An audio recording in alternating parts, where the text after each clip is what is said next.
Today I am talking about national income. It is sum total of factor income earned by normal resident in a particular financial year.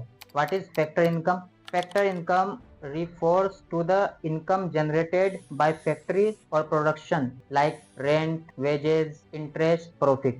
इसको आप यूं समझें जैसे कि मुझे एक फैक्ट्री बनाना है और उस फैक्ट्री का नाम है जहान, और उस फैक्ट्री में हम प्रोडक्शन करेंगे, चॉकलेट बनाएंगे उस फैक्ट्री में। लेकिन उस फैक्ट्री को बनाने के लिए सबसे पहले मुझे 4 चीज़ों की बेसिक ज़रूरत होगी।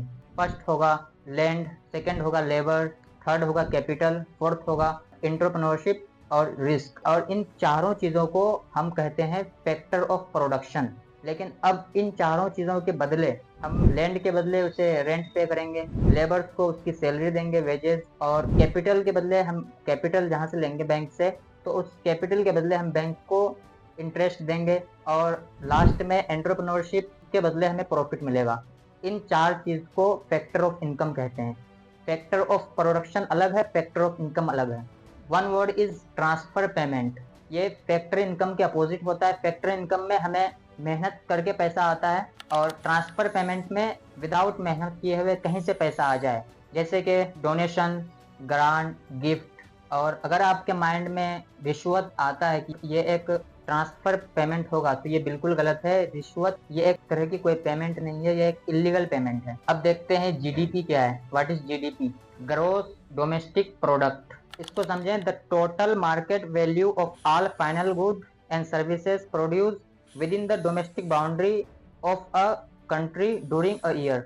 अगर इसको देखें कि first word is gross. What is gross? Gross means आप यूं समझें कि आज मैं 2500 रुपए का सब्जी बेचा, तो ये टोटल 2500 रुपए ये आज का मेरे लिए ग्रोस है। ये 2500 रुपए ग्रोस हो गया, और 2500 रुपए से पहले वो सब्जी जहां से मैं खरीद के लेके आया, तो 1000 का वो सब्जी मैं खरीद के ले आया और उसको बेचा 2500 में, तो ये 2500 रुपए ग्रोस हुआ। और 1000 रुपए जो मैं उसको दिया, इसका नेट प्रॉफिट हो गया 1500 रुपए। तो ये नेट प्रॉफिट हुआ, नेट हुआ 1500 रुपए। अब डोमेस्टिक होता है, डोमेस्टिक मतलब एक ज्योग्राफिकल बाउंड्री। जैसे कि इंडिया है, इंडिया में जो भी है इस ज्योग्राफिकल बाउंड्री के अंदर, और इस ज्योग्राफिकल बाउंड्री के अंदर जो भी कोई भी प्रोडक्शन करेगा, उसको हम डोमेस्टिक प्रोडक्शन कहेंगे। मतलब एक ज्योग्राफिकल बाउंड्री के एरिया में ही वो आएगा। अब जीडीपी के बाद देखते हैं टाइप ऑफ गुड। 2 टाइप के गुड्स होते हैं, एक इंटरमीडिएट गुड्स और दूसरा फाइनल गुड्स। इंटरमीडिएट गुड्स मतलब कि एक स्मार्टफोन का पार्ट हो गया, और फाइनल गुड्स में एक fully smartphone. Second thing is GNP, gross national product. अब इसको समझें कि जीएनपी का मतलब होता है इंडिया के जितने भी लोग हैं वो पूरे वर्ल्ड में कहीं भी पैसा कमा रहे हैं, और वो पैसा इंडिया में भेज रहे हैं, तो ये कहलाएगा जीएनपी। और कुछ लोग इंडिया में रह के अदर कंट्री में पैसा भेज रहे हैं, तो वो माइनस हो जाएगा जीएनपी से। आप यूं समझें जैसे कि इंडिया के बहुत सारे लोग अदर कंट्री में, सऊदी में, दुबई में, अदर कंट्री में कहीं भी पैसा कमाते हैं, और इंडिया में आईपीएल के दौरान देखते हैं कि इंटरनेशनल प्लेयर आके यहाँ खेलते हैं। तो ये जो जितने भी इंटरनेशनल प्लेयर हैं या कहीं से भी इंडिया में आके पैसा कमाते हैं, तो ये माइनस होगा जीडीपी से। और जितने भी अदर कंट्री में लोग पैसा कमाते हैं वो प्लस होगा, वो ऐड होगा, और जो भी इंडिया में पैसा कमाते हैं वो माइनस होगा। तो ये कहलाएगा जीएनपी। जीएनपी का फॉर्मूला है GDP plus net factor income earn abroad. अब थर्ड है एनएनपी, नेट नेशनल प्रोडक्ट। ये जीएनपी माइनस डिप्रेशन। अब डिप्रेशन मतलब जीएनपी में जितने भी लोग पैसा कमाए उसमें से डिप्रेशन को माइनस करेंगे। जैसे कि मैं एक पेन खरीदा और उस पेन की कीमत 7 रुपए है, और उस पेन की वैलिडिटी 1 हफ्ते का है, तो उस पेन का रोज का डिप्रेशन होगा 1 रुपया।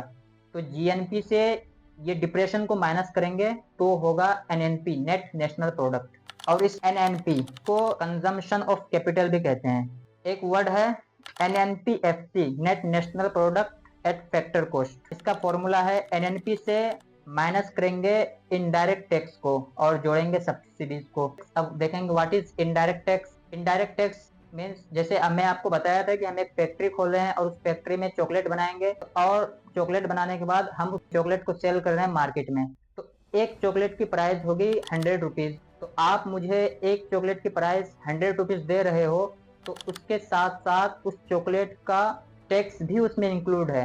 तो ये जो आप मुझे टैक्स दे रहे हो, तो ये एक तरह का इनडायरेक्ट टैक्स है। और डायरेक्ट टैक्स देखेंगे जैसे कि आप डायरेक्टली गवर्नमेंट को दे रहे हो, जैसे इनकम टैक्स। अब देख रहे हैं national income and domestic income. National income में जैसे कि इंडिया के लोग कहीं भी पैसा कमा रहे हैं तो ये नेशनल इनकम में आएगा। और डोमेस्टिक इनकम में इंडिया के बाउंड्री के अंदर जो भी पैसा कमा रहे हैं ये डोमेस्टिक इनकम में आएगा। अगर हम डोमेस्टिक इनकम को नेशनल इनकम बनाएंगे तो जितने भी इंडिया के लोग बाहर पैसा कमा रहे हैं तो इसको इंडिया के डोमेस्टिक इनकम में ऐड करना होगा।